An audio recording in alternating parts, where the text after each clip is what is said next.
Hoy voy a empezar esta capacitación de 3 partes sobre introducción a la biología molecular, empezando por técnicas en biología molecular. Eh, Primero, esta primera parte va a estar dividida en 5 subtemas, ¿no? La estructura del ADN y ARN, básicamente la química. Moléculas grandes de ADN, cómo están dispuestas en la célula tanto procariota como eucariota. La replicación, eh, algunas cosas importantes que se deben recordar de la replicación para entender muchas de las técnicas basadas en este sistema biológico, así como la transcripción y la traducción, cuyas proteínas y algunos procesos también son importantes de recordar para, por ejemplo, PCR cuantitativa. Y finalmente proteínas y enzimas, puesto que las vamos a ver en muchas partes de las técnicas de biología molecular, ¿no? Primero, la estructura del ADN y el ARN. Pongo esta microfotografía electrónica solo para mostrarles que el ADN es súper grande, y no solamente eso, sino que también está muy enrollado sobre sí mismo, ¿no? Más adelante vamos a ver cómo esta estructura se enrolla. El ADN y el ARN están formados por nucleótidos, ¿no? Recordemos desde la base química de la vida es eh, los ácidos nucleicos.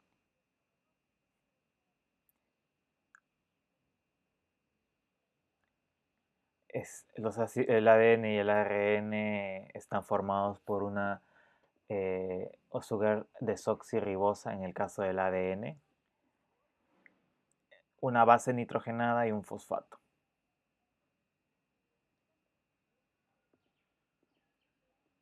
En el ARN la X es un grupo hidroxilo. El grupo fosfato está unido al carbono 5, importante recordar eso, mientras que hay un hidroxilo en el espacio, en el carbono 3', que es importante para la formación de cadenas. Cada nucleótido presenta una base nitrogenada de 5 posibles en general, ¿no? Adenina, guanina, citosina, timina y uracilo. Estos son bases nitrogenadas tanto de purina como de pirimidina. Eh, Purina se le dice a esa estructura cíclica que contiene átomos de nitrógeno.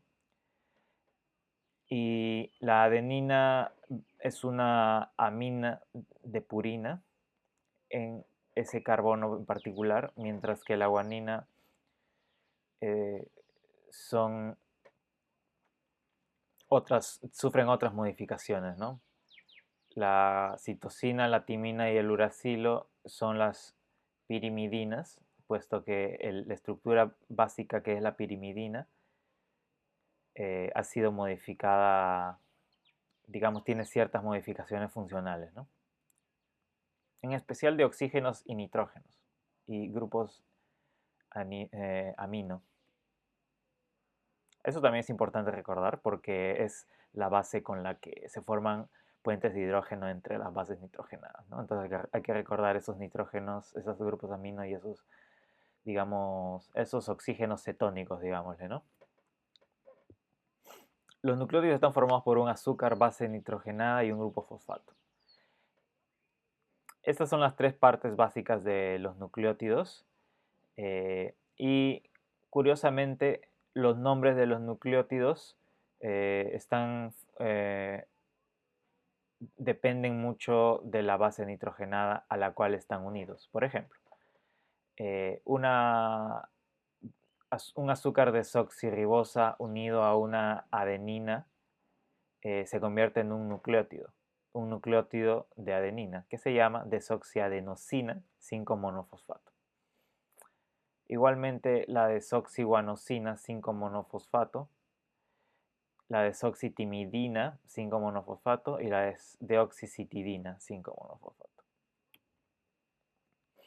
Los nucleótidos entre sí forman cadenas y estas cadenas se forman entre los extremos 5' y 3' de cada nucleótido.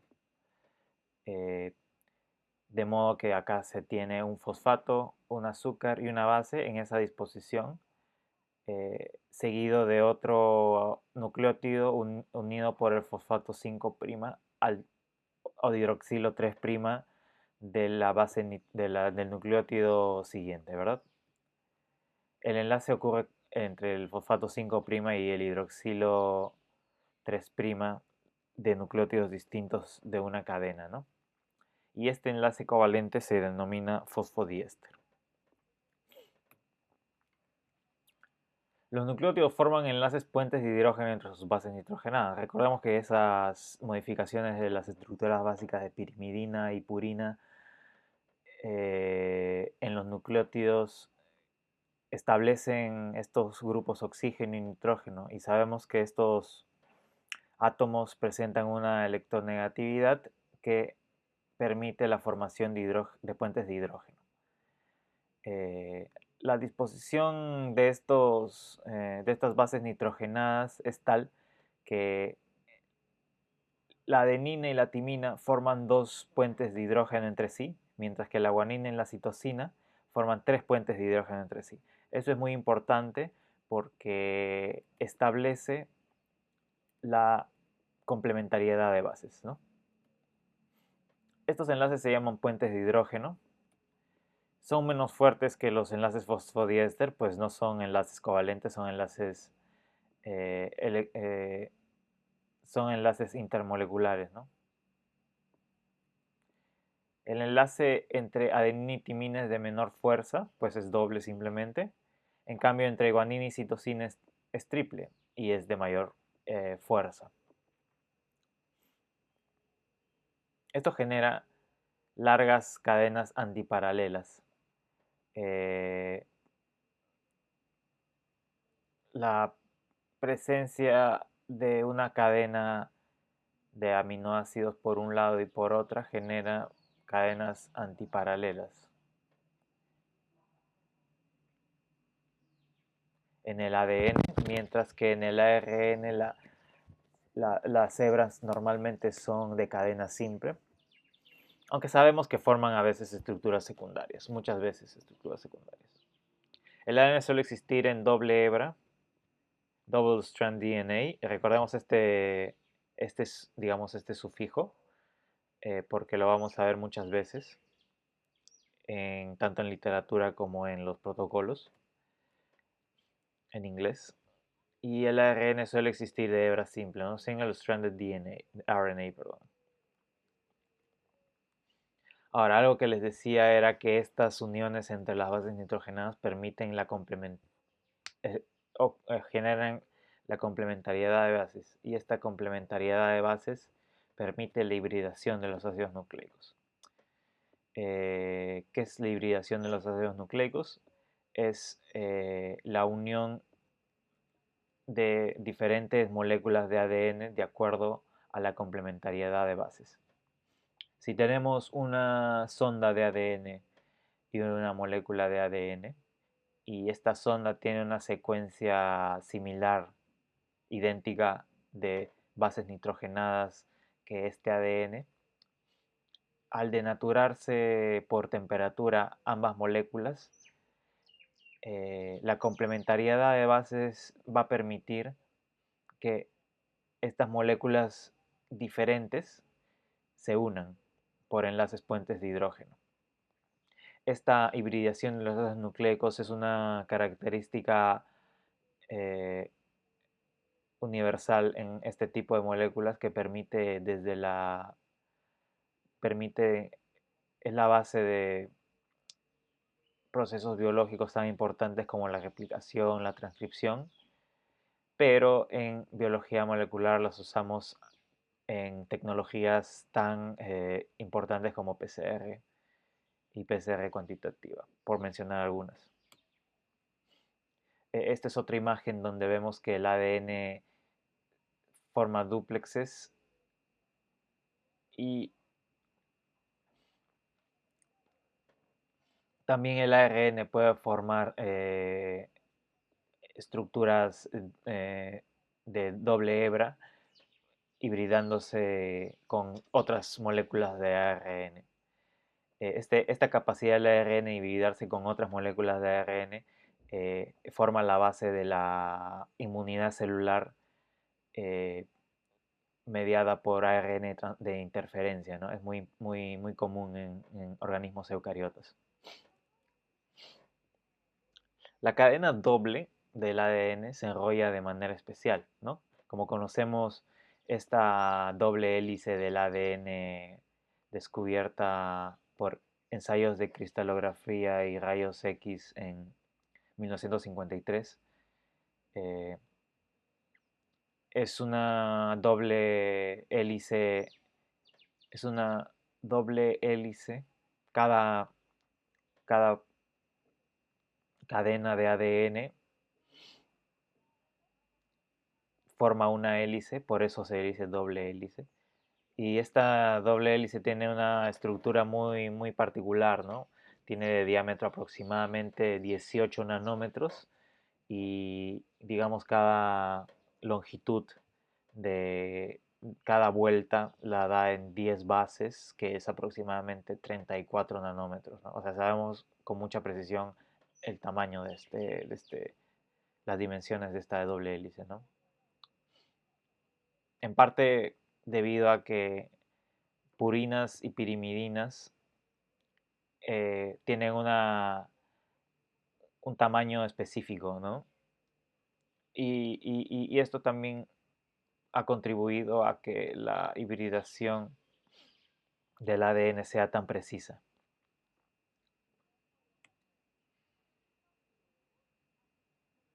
El ARN se puede plegar sobre sí mismo, ¿no? Como había mencionado, el ARN existe en hebra simple, sin embargo, las estructuras secundarias son formas en que el ARN se encuentra más estable en la, en un ambiente celular. Estas estructuras a manera de horquilla se denominan estructura secundaria del ARN y cuando veamos PCR y PCR cuantitativa veremos que tienen una importancia especial que más adelante, de la cual más adelante hablaremos. Para simplificar, el ADN se representa así, como dos líneas. La línea de arriba, por convención, se escribe como 5' 3', y la de abajo, dado que el ADN es antiparalelo, se escribe 3', 5', ¿no? Incluso aún más simplificado, una línea simplemente 5', 3', como estándar, ¿no? O sea, asumimos aquí que está la otra hebra también. Y el ARN una línea simple, ¿no? 5', 3'. Bueno, moléculas grandes de ADN, cromosomas y plásmidos. Este es un cromosoma de E. coli durante la replicación. Eh, como verán, es una molécula circular. Vamos a ver que hay moléculas lineales y circulares de ADN. Una de ellas es el cromosoma bacteriano, ¿no? La información genética de los procariotas consta de una sola molécula de ADN, que es el cromosoma. En este procariota vemos que el cromosoma está enrollado dentro del citoplasma fuera de un núcleo, ¿no?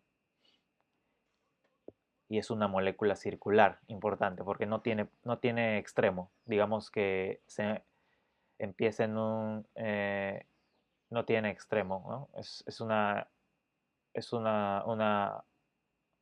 una molécula completa que se cierra sobre sí misma, ¿no? Como ejemplo, este es el genoma de Mycobacterium tuberculosis, una bacteria bastante conocida.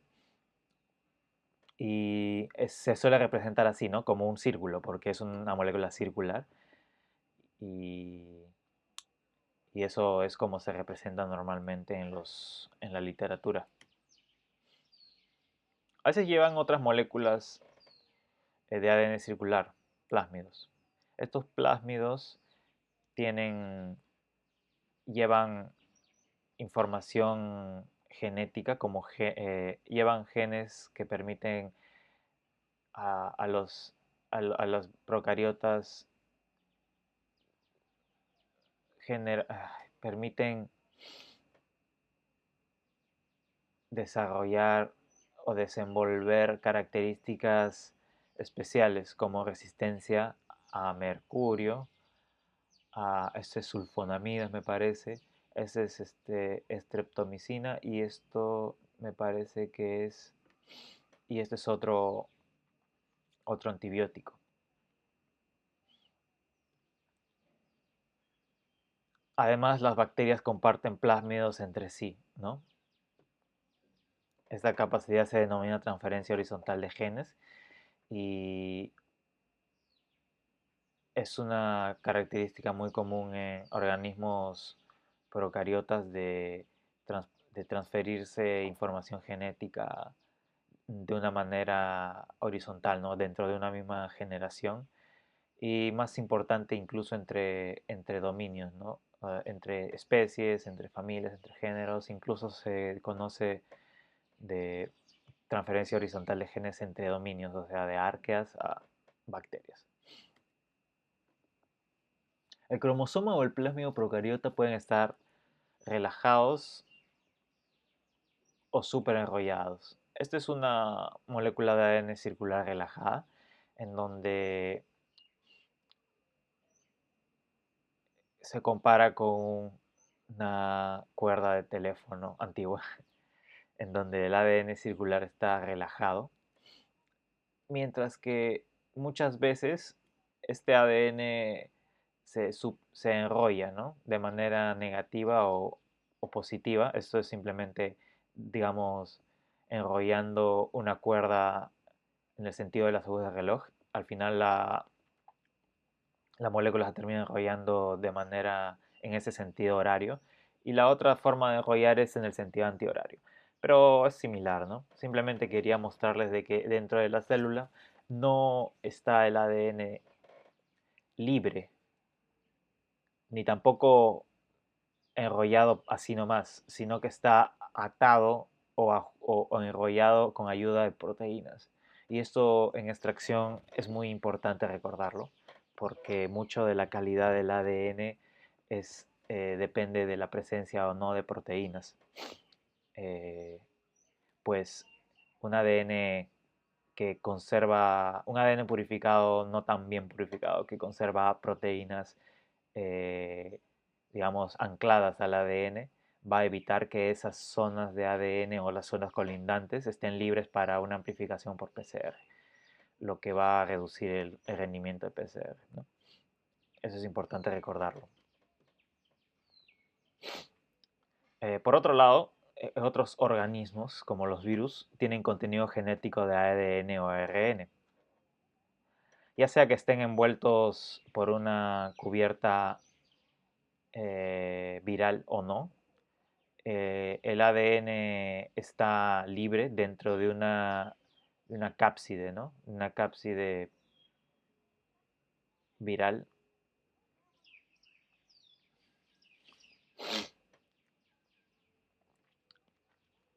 Y y a diferencia de otros organismos procariotas o eucariotas cuyo ADN genómico es puramente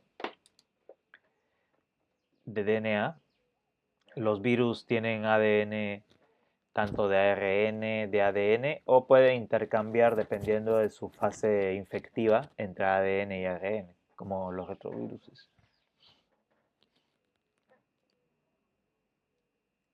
Solo lo menciono porque es importante recordar que el ADN, que hay virus de ADN y ARN, ¿no? Entonces, si queremos el contenido genético de un virus en particular, no podemos omitir el hecho de que tiene ARN, ¿no?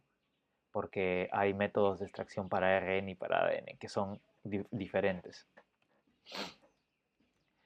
Por otro lado, el cromosoma eucariota está altamente empaquetado, mucho más que en procariotas y en virus.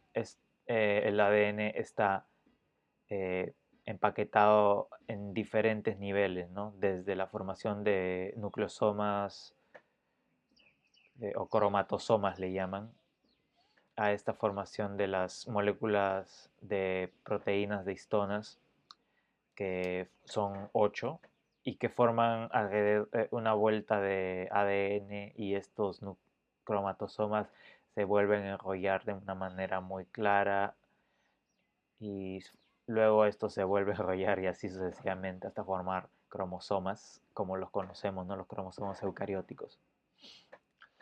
Hay que recordar que estas moléculas son lineales, ¿no? Tienen un extremo.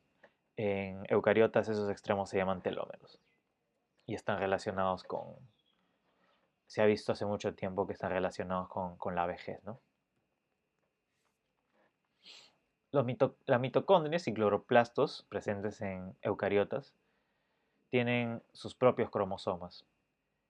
Por un lado tenemos a la izquierda un cromosoma mitocondrial que, como pueden ver, tiene varias proteínas de cadena transportadora de electrones, como citocromoxidasa 1, 2, 3, sus propios genes de ARN ribosomal, citocromo B y así, ¿no? Por el otro lado, los cloroplastos también tienen sus genes especiales para la fotosíntesis, ¿no? Como RBCL, rubisco. Eh, y los menciono porque cuando extraemos ADN de los organismos eucariotas, vamos a extraer igualmente estos genomas. Y, y no hay que olvidar que ciertos genes están presentes en las mitocondrias solamente, y a veces los usamos para establecer relaciones filogenéticas, ¿no?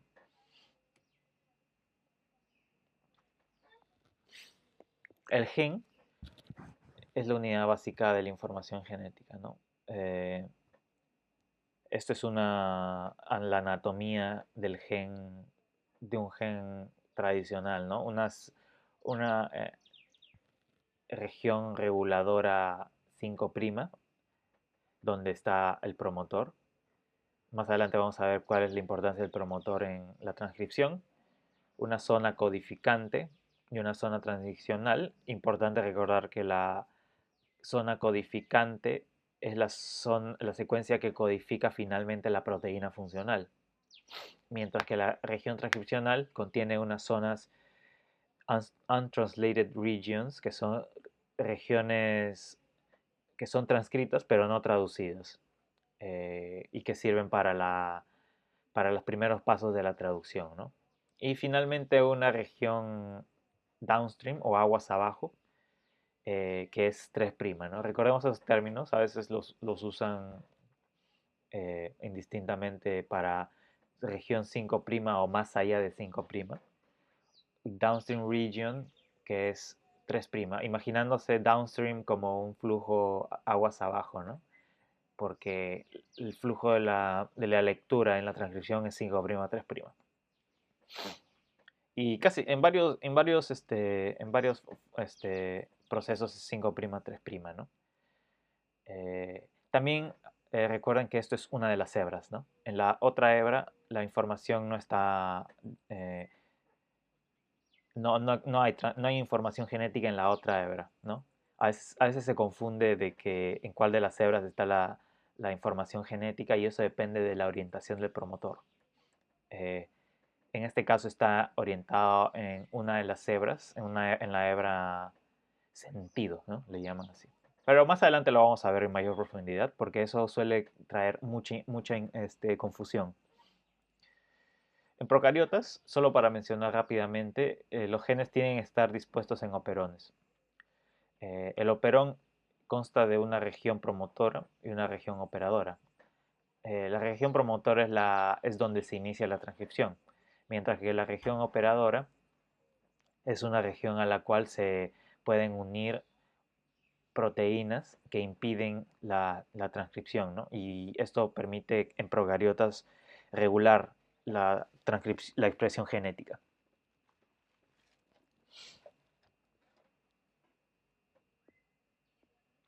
En eucariotas, los genes presentan secuencias no codificantes, intrones.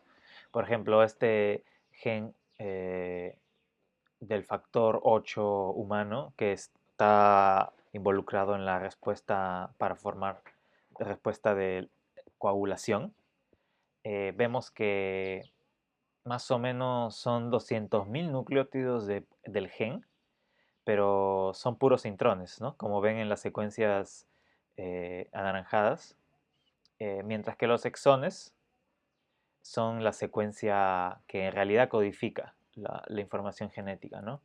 Eh, los intrones interfieren la expresión de los exones. Es una forma como yo me aprendo cuál de los dos lleva la información genética, ¿no?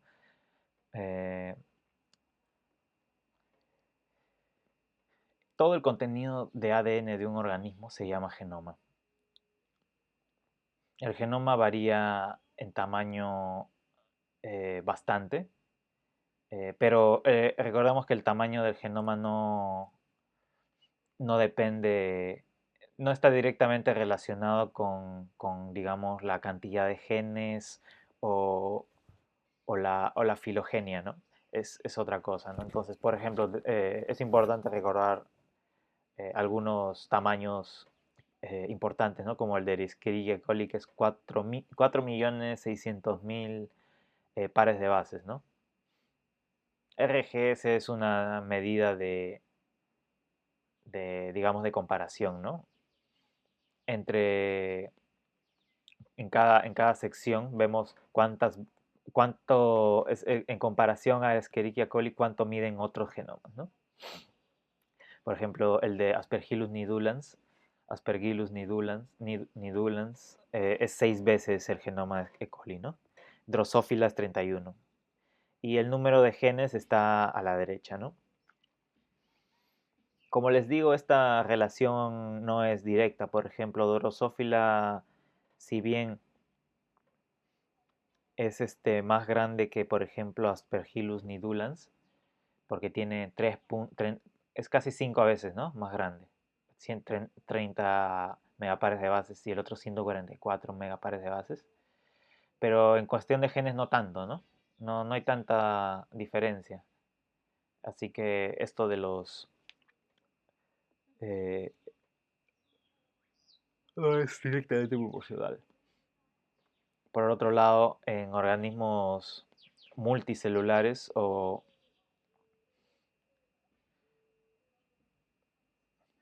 digamos en animales más grandes como el ratón, vemos que el genoma del ratón es casi y de igual tamaño que de un ser humano, igual los genes, ¿no? La cantidad de genes.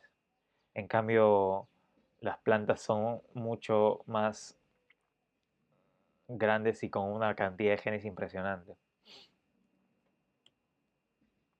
Bueno, habiendo visto tanto la estructura química del ADN como cómo están dispuestos dentro de los organismos, pasemos a revisar la replicación, ¿no? La replicación, como ven acá, se origina...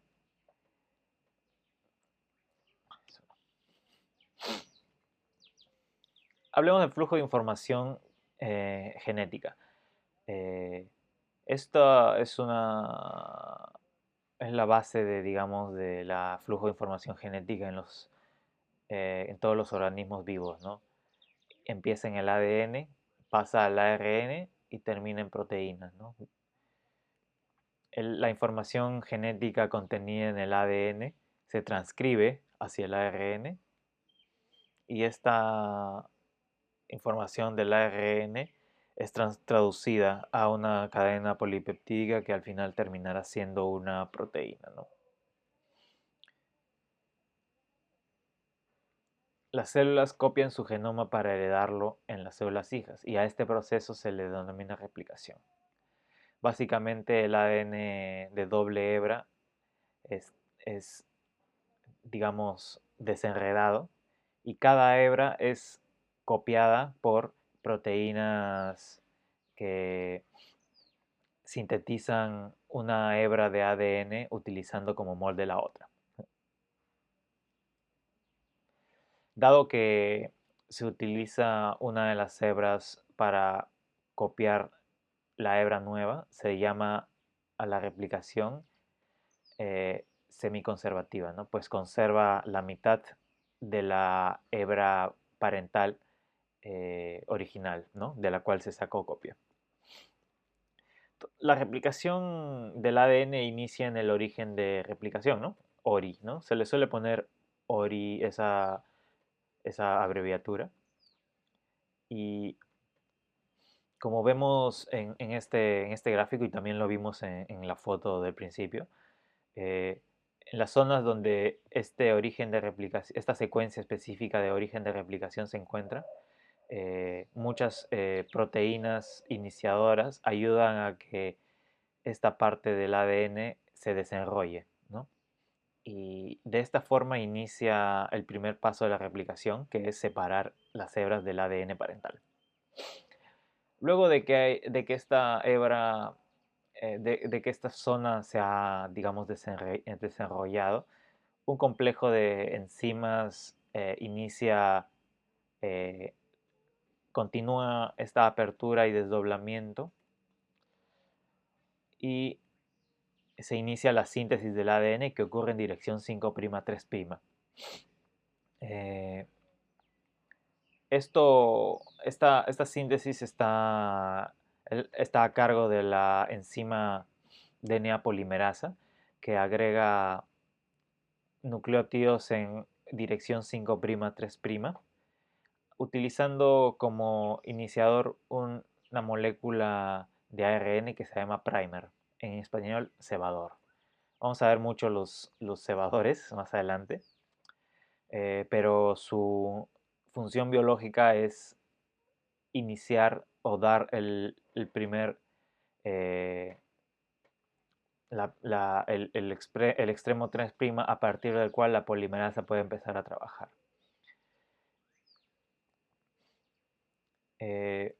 Cada hebra es sintetizada a partir de un oligonucleótido iniciador, ¿no? Primer o cebador, que funciona muy parecido a un primer de pintura, ¿no? Es una, por decir qué significa esta palabra primer, en pintura le llaman primer a esa primera capa de pintura que sirve para adherirse, para que la siguiente capa de pintura se adhiera mejor, ¿no? Igualmente, esta molécula que biológicamente es un oligonucleótido de ARN, inicia la replicación aportando el extremo hidroxilo, ¿no?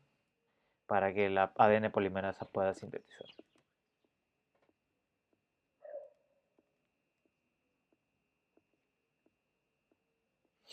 La replicación debe ser de alta fidelidad. Hemos visto que eh, si bien la polimerasa se vale de la complementariedad de bases para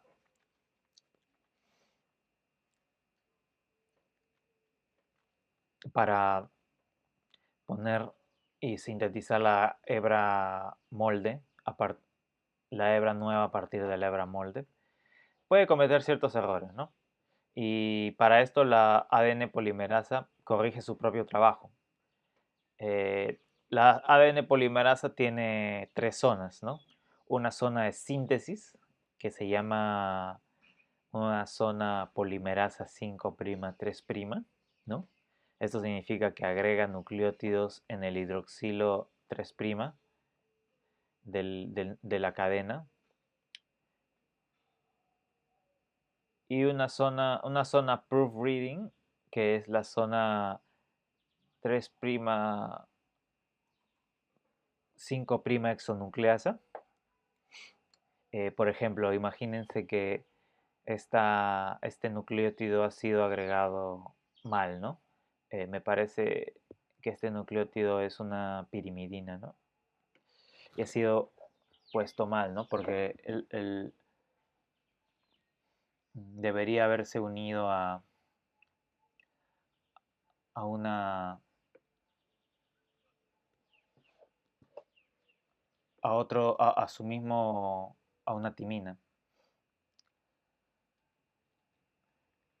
Sin embargo, se da cuenta que este, este nucleótido no va ahí y esta misma polimerasa corrige su propio trabajo con su zona 3'5' exonucleasa, ¿no? Si te das cuenta, ahí la, la polimerasa retrocede, retira ese nucleótido mal puesto y vuelve a poner otro, ¿no? Las polimerasas procariotas también tienen una zona de remoción de primer cuando ya toda la replicación de esa zona particular del ADN ha terminado, ¿no? Bueno, transcripción y traducción. Bajo el microscopio electrónico, las moléculas de ADN en proceso de transcripción presentan una estructura de árbol de Navidad. Esto es muy interesante, pero ocurre solamente en procariotas, puesto que la, un gen particular, que vendría a ser el área donde está todo esta rama, es transcrito a la vez que es traducido, ¿no? Por eso pongo transcripción y traducción en una misma área, porque están muy ligados. Eh, esa parte del genoma es transcrito por múltiples ARN polimerasa, ¿no? Múltiples eventos de transcripción están sucediendo de manera continua y digamos empezando por el punto, por el tip de este árbol de Navidad, son donde inicia la transcripción. Entonces la ARN polimerasa a medida que va transcribiendo va liberando el ARN mensajero, ¿no? Por eso y la ARN polimerasa avanza a través de el, del genoma, ¿no? Del gen. Sin embargo, a medida que el ARN mensajero está siendo transcrito y está, digamos, siendo sintetizado, los ribosomas celulares empiezan a traducirlo en tiempo real. eh, y por eso ven aquí unos puntitos negros, ¿no? Que son los ribosomas. O bueno, el complejo ribosomal que permite la traducción del ARN mensajero tan pronto ni bien termina de ser transcrito, ¿no? Esto es visto solo en procariotas, pero me parece importante comunicarlos porque ilustra cuán eh, flexibles y cuán adaptables son estos tipos de organismos, ¿no? La transcripción es la síntesis de ARN a partir de un molde de ADN. Tenemos una doble hebra de ADN, 5' 3', y la ARN polimerasa, con ayuda de otras proteínas que no voy a mencionar aquí, empiezan a transcribir la información utilizando una hebra como molde. ¿Cuál de las hebras como molde? La hebra, digamos, de abajo, la que no tiene la información genética.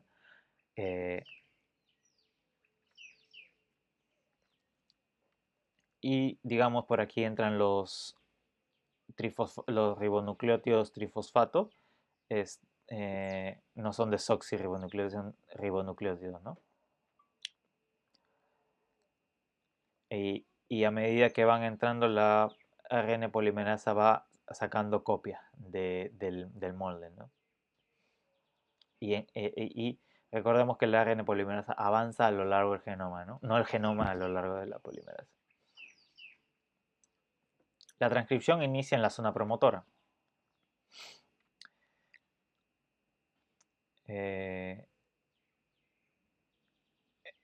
La ARN polimerasa detecta unas zonas muy características dentro del promotor y a partir de ahí inicia la síntesis, ¿no? Por eso es importante que el promotor esté siempre libre de alguna otra proteína que pueda taparlo.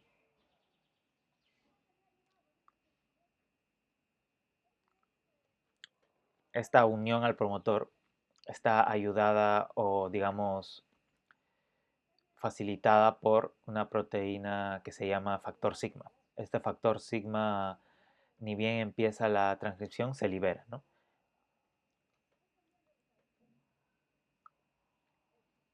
Y la polimerasa, al terminar el trabajo, se libera del gen particular, utilizando esta zona terminadora como señal. Y el ARN se libera, ya sea para ser directamente traducida, pasar a la traducción en procariotas, o incluso ser modificada en eucariotas para viajar al citoplasma y ser traducida ahí, ¿no? Depende mucho de qué organismo estamos hablando. Ahora, algo muy importante es que la secuencia del ADN, la secuencia codificante del ADN es la que en primer lugar es copiada. Por lo tanto, en el ARN, en la transcripción, perdón, la hebra que es tomada como molde es la complementaria, digamos las 3' 5'. De modo que el ARN mensajero sale copiando la información de la hebra codificante, ¿no? Si se dan cuenta, la hebra codificante del ARN en negro y en fucsia, digamos, tienen exactamente la misma secuencia, salvo que obviamente las timinas son reemplazadas por uracilos, mientras que la hebra molde es el complementario, ¿no? El complementario. Entonces, esta hebra codificante es la que finalmente da la información y se le llama hebra sentido, ¿no? El ARN mensajero contiene la información de la hebra sentido, ¿no? O plus o más, ¿no? También se le pone, se le llama así. Y recuerden que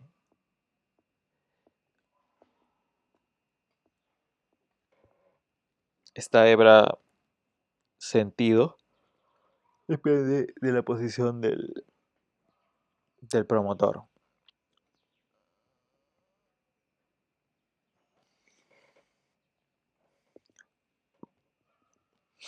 Algunos virus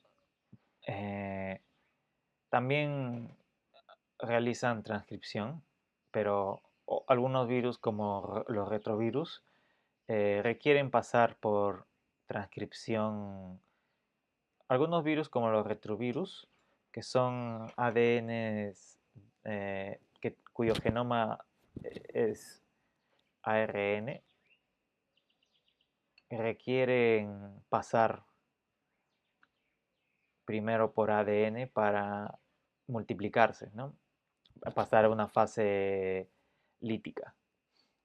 Esta, para pasar, digamos, para copiar su información genética al ADN, utilizan un proceso que se llama la retrotranscripción, que vendría a ser algo similar a la transcripción, pero no empieza en ADN y termina en ARN, sino al revés, en ARN y termina en ADN. Y para hacer esto utilizan una enzima muy particular que se llama transcriptasa reversa, que la vamos a usar bastante en PCR cuantitativa. Y recuerden que esta transcriptasa reversa copia el ARN y lo transforma a ADN, ¿no? Eso es lo más importante que quiero hacer recordar. Y también que genera solo una hebra. ¿Y cuál es esta hebra? La complementaria a la que tiene la información del ARN. Ojo, la complementaria. No exactamente la misma función. El ADN resultante se denomina ADN copia y contiene la información complementaria al ARN que fue transcrito.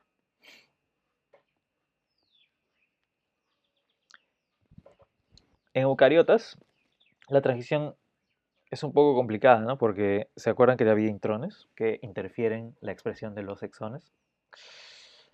Eh, por este motivo, los intrones del ARN deben removerse. Por lo que después de la transcripción, el ARN mensajero, que es este de acá, o transcrito, también se le llama transcrito, eh, es procesado por complejos proteicos grandes que se llama espliciosoma, y estos esplicosomas lo que hacen es eh, el corte y empalme de estas secuencias. Reconocen unas secuencias específicas en estos lugares donde cambian de exón a intrón y lo retiran, ¿no?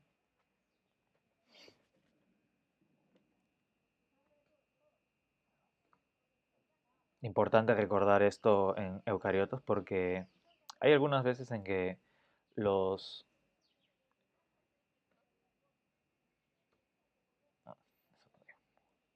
El contenido total de ARN de una célula se conoce como transcriptoma. Por ejemplo, acá les muestro un chip. Este chip, digamos, tiene en cada una de sus celdas, ahí ven un montón de celdas, ¿no? Cuadraditos, un gen determinado. Está unido mediante complementariedad de bases una sonda a la cual está unido un segmento especial de un gen y en cada cuadradito hay un gen distinto. De modo que cuando se agrega una muestra de ARN de ARN en particular, eh, solo en aquellas celdas donde ocurre la hibridación, pues hay ARN, se genera una señal. Y esta señal genera una señal de color que puede ser captada por una cámara. Eh, en ese sentido, vemos que en la célula no todos los genes están siendo transcritos. Por ejemplo, vemos ahí algunos genes están siendo expresados en la célula en nivel bajo o alto. Vemos en muchos lugares que hay celdas azules. Esto significa que ahí no hay genes esos genes en particular no están siendo expresados en ese momento. Mientras que colores verde, rojo hasta blanco implican zonas del transcriptoma que están siendo muy expresadas, ¿no? En las condiciones experimentales. Con esto quiero ilustrar que eh, si bien podemos analizar cómo un gen está siendo expresado, no hay que olvidarnos del contexto, ¿no? Que es el transcriptoma, en que muchos genes están compartiendo una célula y están siendo expresados de manera diversa, ¿no? La célula no necesita todos los productos génicos. La regulación de la expresión génica permite, solo por mencionar, permite que la célula no esté expresando todos los genes y gastando energía en la expresión génica, ¿no? De modo que el gen eh, no se expresa y está, digamos, cerrado. Esta regulación génica se manifiesta a diversos niveles, ¿no? Ya sea en la transcripción, en el procesamiento de ARN, en la traducción y en los mecanismos post-traduccionales. Hay diferentes mecanismos por los cuales la célula va, digamos, como sistemas de regulación de aduanas, va viendo dónde poner como si fueran peajes, ¿no? Eh, Por ejemplo, a nivel de la transcripción, existe la regulación de transcripción por factores inhibitorios, ¿no? Como inhibidores, reguladores, represores. La metilación, la, la compactación de cromatina y así sucesivamente hay un montón de formas en las que los genes son regulados, ¿no?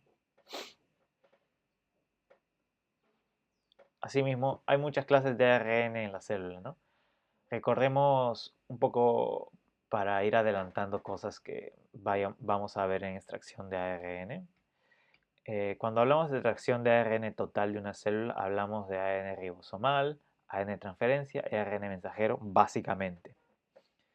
¿Por qué digo básicamente? Porque como verán acá, el 95% de esos solamente tres tipos de ARN eh, constituyen casi la totalidad de, del ARN en la célula, ¿no? El ARN ribosomal, recordemos que forman los ribosomas y tenemos, bueno, al menos en E. coli, pero también nosotros tenemos miles de millones miles de millones de ribosomas en todo nuestro organismo. Mientras que el ARN de transferencia, recordemos que es un ARN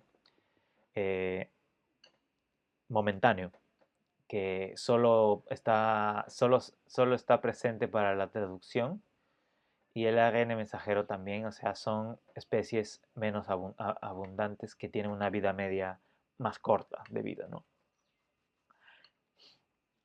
Por el contrario, más allá de estos tres tipos de ARN, existen un montón de otros ARNs que están involucrados en muchos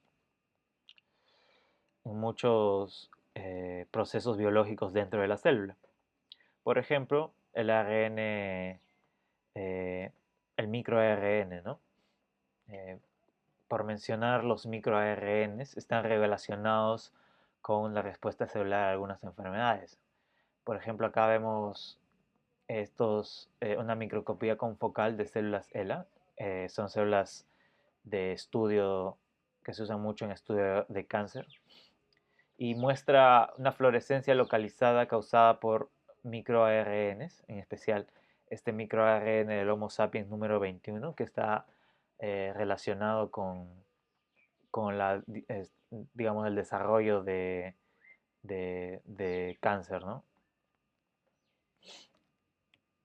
Por mencionar una aplicación de esto, ciertas células tumorales presentan un perfil transcripcional específico, ¿no? Por ejemplo, eh, el cáncer de próstata está relacionado con la expresión incrementada de los genes de los microRN 141, 375 y así. Mientras que está relacionado igualmente este cáncer con el descenso de los microRNs 4093P, ¿no? Y así sucesivamente otros tipos de cáncer, ¿no?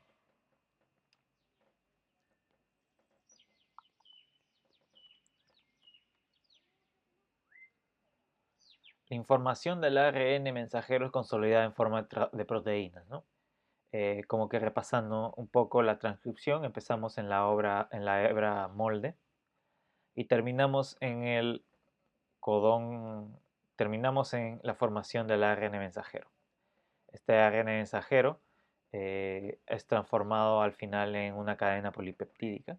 Es importante notar que el extremo 5' del ARN mensajero coincide con el extremo amino de una proteína, mientras que el extremo 3' coincide con el extremo carboxilo, ¿no? Cuando hablamos de proteína vamos a ver esto. Tres nucleótidos de ARN corresponden a un aminoácido. Esto es el código genético. Si la primera base de este codón, recordemos que cada aminoácido está codificado por una secuencia de tres bases nitrogenadas, ¿no? Y esto es lo que permite la formación de proteínas. No vamos a entrar en detalle en la traducción, pues es bastante, digamos, hay un montón de proteínas y todo eso, pero más importante porque quiero hacer más énfasis en las técnicas y estoy repasando los conceptos mínimos necesarios para entender las técnicas que vamos a ver más adelante, es decir, mañana y pasado, ¿no? Por eso no vamos a revisar en profundidad la traducción. Solo recordar estos dos importantes puntos, que el ARN mensajero es traducido y que 3 nucleótidos del ARN corresponden a un aminoácido. Esto es lo mínimo indispensable, ¿no? Ahora, hablemos de proteínas. Eh,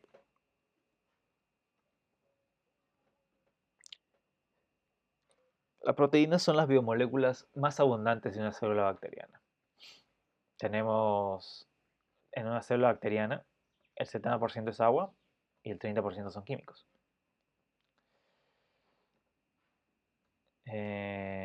De estos 30% de químicos, el 15% son proteínas.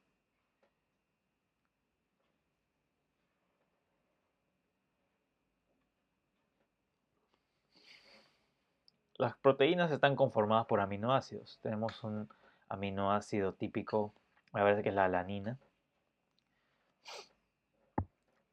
Está formado por un grupo amino y un grupo carboxilo. En su forma ionizada, este grupo amino tiene una carga positiva y el grupo carboxilo una carga negativa, ¿no? Y al costado agrego las formas tridimensionales de estos aminoácidos, ¿no? Cada aminoácido dentro de los 20 aminoácidos esenciales presenta características químicas únicas. Estas características químicas, ya sea el tamaño, la hidrofobicidad, la polaridad, la carga, hace que tienen cargas y eso, ¿no? Acá tenemos dos ejemplos especiales. Esta es la cisteína. La cisteína tiene la capacidad de formar puentes disulfuro porque tiene un grupo tiol, ¿no? Ese es un grupo SH. eh, y es importante porque muchos de estos puentes disulfuros son importantes para la formación de estructuras terciarias de las proteínas, ¿no? Las proteínas tienen secuencias de aminoácidos específicas. Esta es me parece que esta es la cadena de la secuencia de la insulina bovina, en donde vemos una secuencia característica de aminoácidos, glicina, isoleucina, valina, eh, me parece que ese es glutamato y así sucesivamente, ¿no? El otro GLN es glutamina, cisteína, cisteína, alanina, serina, valina, cisteína, serina, leucina, tirosina, glicina, leucina, glucina, aspar, asparagina, me parece. Y la beta, y así, ¿no? Y estas secuencias de aminoácidos están codificadas, recordemos, por el ARN mensajero, ¿no? Cada uno de estos tres le corresponde de una secuencia genética particular. Los aminoácidos tienen cierta libertad de movimiento. Imaginen, acá en A vemos una secuencia pequeña polipeptídica. Digamos, son unos 4 o 5 aminoácidos, me parece, unidos.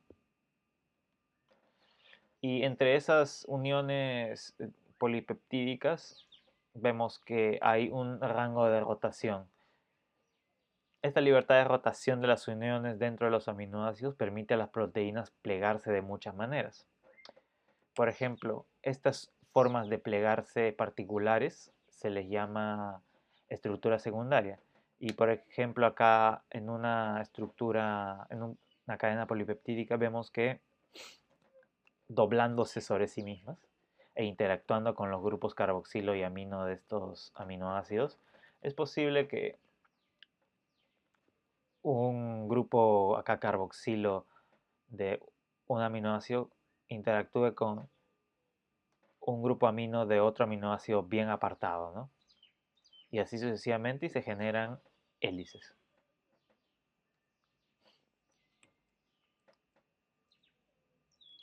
La estructura secundaria es cuando las proteínas que tienen grupos polares se pliegan en estructuras compactas con núcleos apolares.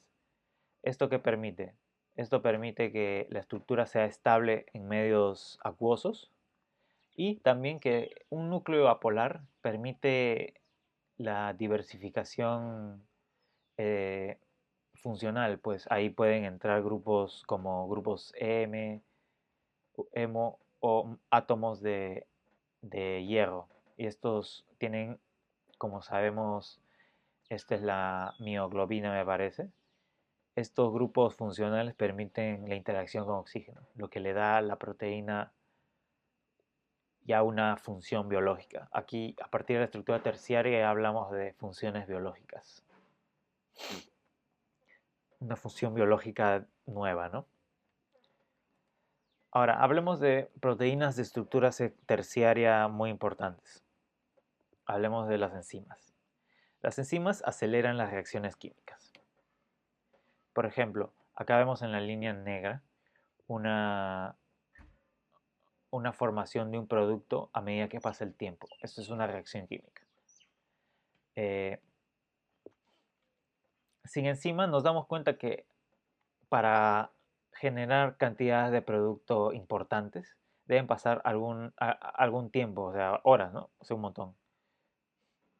En cambio, con ayuda de una enzima, la misma cantidad o casi similar cantidad de producto ya se genera, pero en los pocos segundos. Esa es la importancia de las enzimas. Lo logran facilitando la formación del estado de transición entre los sustratos y los productos, ¿no? Eh, para que esto ocurra, las enzimas hacen, necesitan una fuente inicial de energía para pasar eh, a un estado reactivo. Las,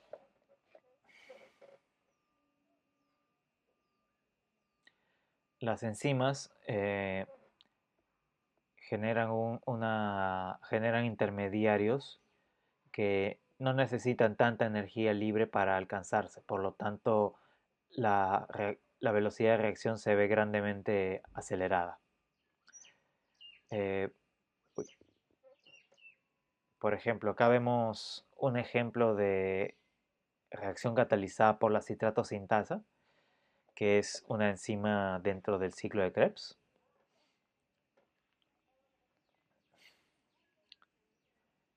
que cataliza la unión de la formación de citrato a partir de oxaloacetato y acetil-CoA, ¿no? O sea, el acetil-CoA agrega su carbono, le agrega un carbono al oxaloacetato, formando la molécula de citrato que tiene 4 carbonos. Ahora, esta reacción, digamos,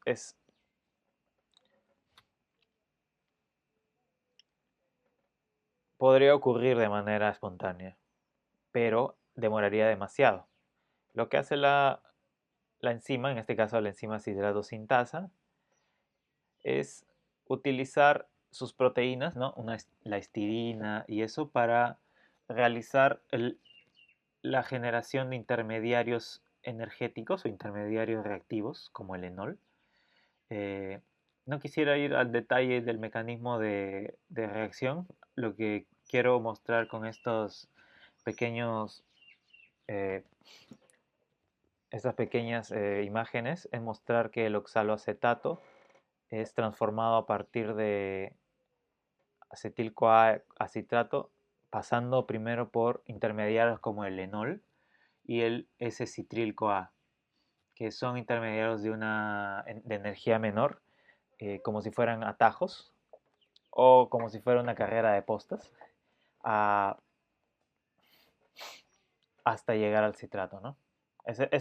Tanto el citril-CoA y el enol son este tipo de intermediarios energéticos de menor energía que, digamos, sirven como una, un atajo a, a un estado de transición que de otra manera habría demorado en conseguirse. Ahora, las enzimas necesitan muchas veces cofactores para funcionar. ¿Qué es un cofactor? Cofactor es una molécula, puede ser una molécula orgánica o un metal. Cuando el cofactor es una molécula orgánica se llama coenzima. Acá ya hemos visto, por ejemplo, una coenzima muy famosa, la coenzima, la CoA, la coenzima A, CoA, presente en coenzima también está, la acabamos de ver como coenzima de la citrato sindasa.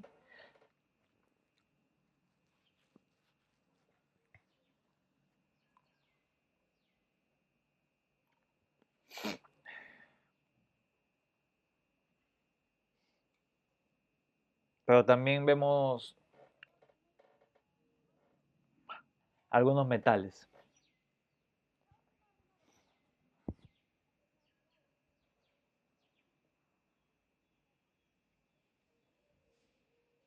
como zinc, magnesio. Magnesio es bastante importante, lo vamos a ver bastante en PCR. Y también es importante mencionarles que ciertas enzimas necesitan condiciones de temperatura y pH precisas, en donde la actividad máxima ocurre, ¿no? Eh,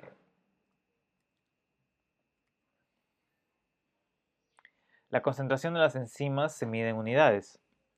La definición clásica de unidad enzimática es dada por la UPAC en 1964, que es que una enzima equivale a la cantidad de enzima que cataliza la reacción de un micromol de sustrato por minuto.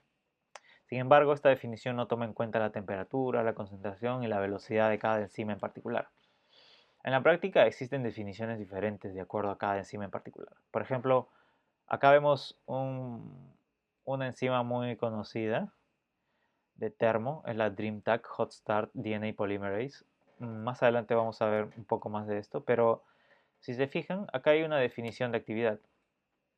Y esta definición es una definición particular para cada enzima, para esta enzima. Es la unidad de enzima es la que cataliza la incorporación de 10 nanomoles de desoxirribonucleótidos en una fracción de polinucleótidos en 30 minutos a 74 grados, ¿no? Entonces, si se dan cuenta, esta definición de actividad es muy precisa, pues las enzimas tienen condiciones de temperatura y pH precisas, ¿no? Entonces es importante mencionar la temperatura. Y el pH en este tipo de enzimas está garantizado por el uso del buffer, ¿no? Del buffer que viene con la enzima. Resumen de todo lo que hemos visto. El ADN y el ARN son polímeros cuyos monómeros son nucleótidos. Forman moléculas bicatenarias muy largas, antiparalelas, mediante enlaces fosfodiéster e interacciones puentes de hidrógeno. Dentro de la célula, la molécula de ADN puede llegar a tener cientos de miles de nucleótidos. Esta molécula se conoce como cromosoma. Los organismos procariotas tienen un cromosoma circular, mientras que los eucariotas pueden tener varios cromosomas lineales. En procariotas existen moléculas pequeñas de ADN circular que confieren características especiales a las células, los plásmidos. El ADN eucariota se encuentra altamente empaquetado por proteínas llamadas histonas. Estas hebras se envuelven aún más para formar cromatina y seguidamente cromosomas. El genoma es la totalidad de la información genética contenida en la célula. El gen es la unidad básica de la información genética. Su estructura difiere mucho entre procariotas y eucariotas. El flujo de información genética en la célula va desde ADN, ARN, proteínas. Las células copian su genoma para darlo en las células hijas, la replicación. Las células expresan su contenido genético transcribiendo su información en ARN, transcripción. Las células regulan la expresión de sus genes en función de estímulos, regulación genética. La información del ARN mensajero es consolidada en forma de proteínas, la traducción. 3 nucleótidos corresponden a un aminoácido dentro del código genético. Todo el contenido de ARN transcrito dentro de la célula se conoce como transcriptoma. En eucariotas existe otros tipos de moléculas de ARN relacionadas a la regulación genética. Las proteínas están formadas por secuencias de aminoácidos precisas. En los aminoácidos presentan sutiles diferencias que, junto con su flexibilidad conformacional, explican la inmensa variedad de proteínas. Las enzimas aceleran las reacciones químicas llevándolas a través de intermediarios con energía libre más baja, estado de transición. Cada enzima presenta parámetros de actividad determinados.